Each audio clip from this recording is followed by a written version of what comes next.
All right, y'all.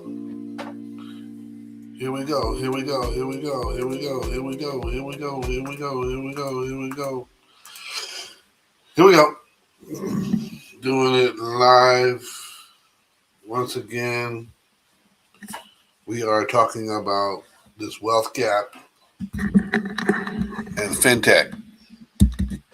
Wealth gap in fintech. Something new, something different, something that you might not be familiar with or aware of. Just trying to build some understanding to all y'all out there. Hopefully it reaches somebody and you can understand.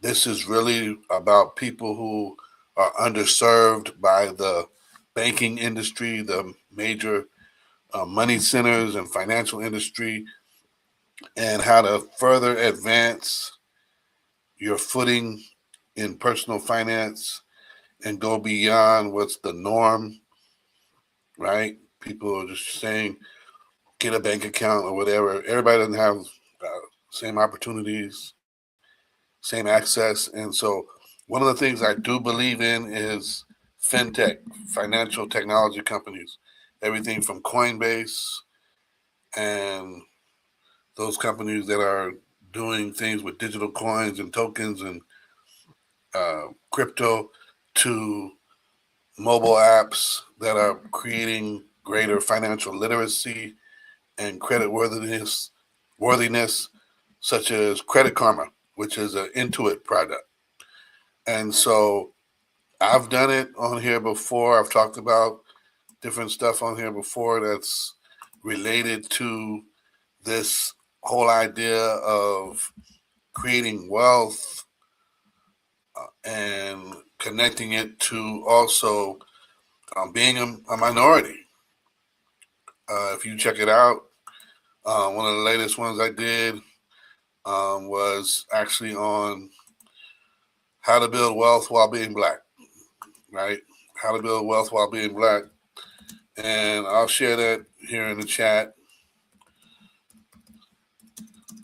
And that's right there. You can get it, look at it, check it out some other time. I got another video I'm dropping on fintech and its ability to crush money centers, traditional banking, like we've never seen before. But this is something I wanted to share on fintech acting as an equalizer to bridge the wealth gap. And the wealth gap, according to a 2020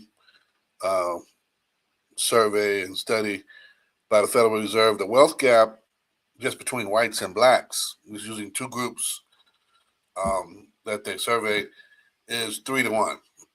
For every $100 that's put towards white wealth, there's only $33 put towards black wealth. That means people can be earning equally, but not generating wealth equally. And wealth is not just how much you earn, but how much you retain, right? And so if you're not tax savvy, right, if you're not familiar with tax shelters, you may not be utilizing the right mechanisms in order to get the most out of your money. You might be filling out your paperwork wrong, and you're not getting the right amount back on your paycheck. Let's talk about that. What does your W-2 look like when you get done with all that?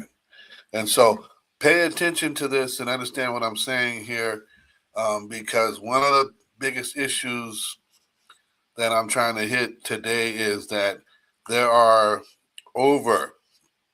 check it out, y'all, there are over 7 million U.S. households that lack access to traditional banking.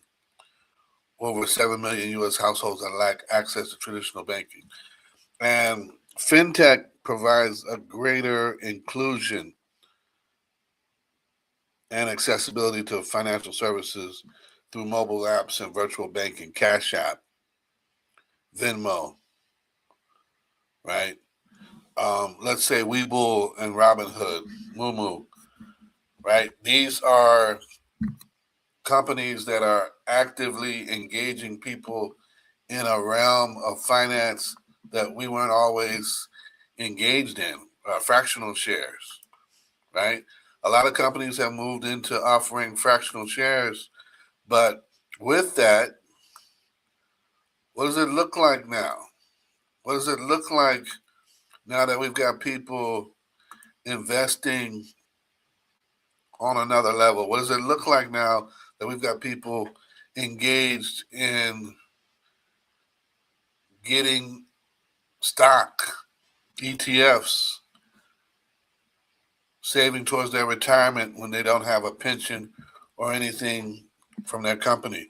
And so if we've got people who need access to finances and virtual banking, why do you think companies like Dave and Chime are coming up?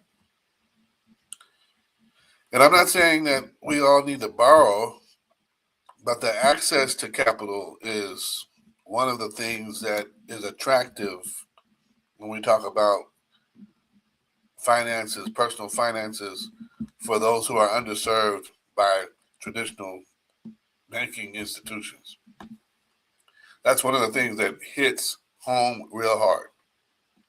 So we've got to look at fintech as here's a realm of financial institutions that are coming out with apps and providing a way to access not just the services, but also the information. Check this out. One of the things that fintech does differently than traditional banking is the gamification of banking. Gamification. And I say that because we used to do this with fitness a lot. You earn badges for doing certain things on Garmin or Fitbit, and you accomplish certain goals. You can track and see where you are. The same thing occurs with certain fintech apps. There's gamification.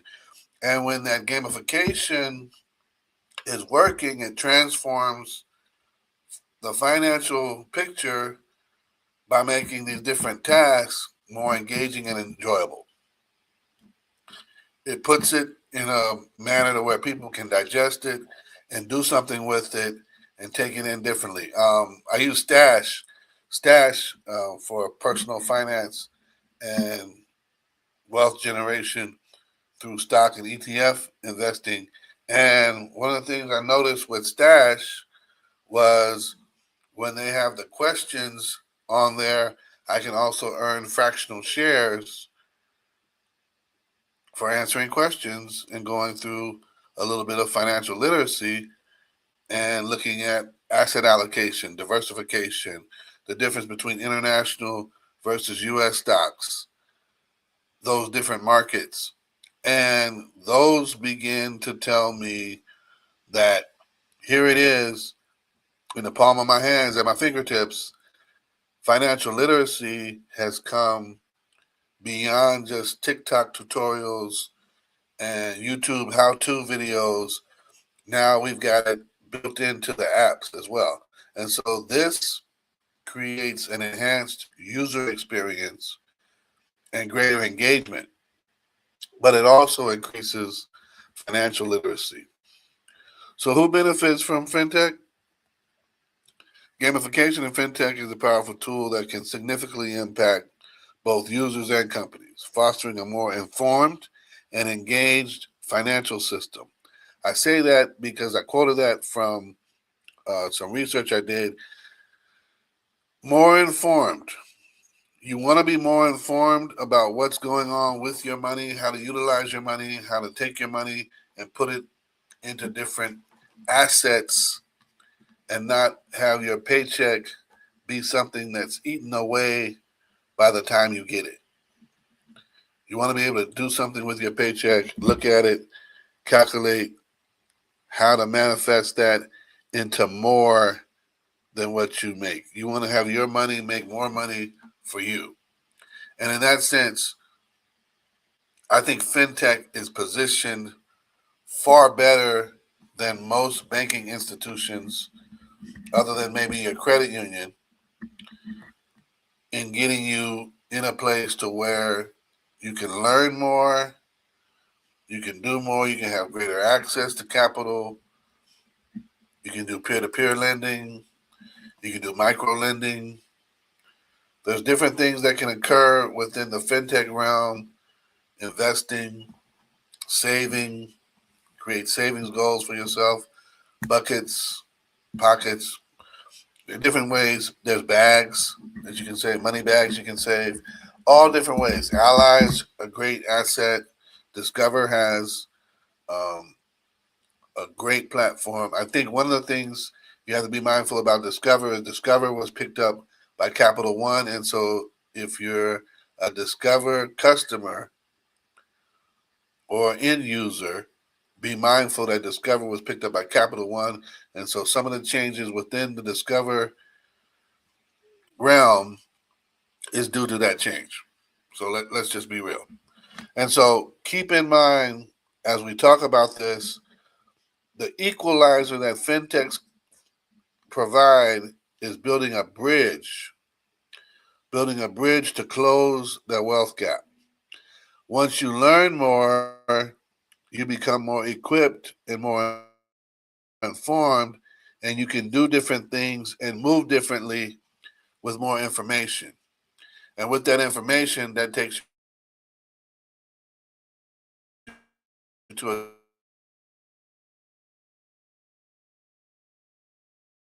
X out.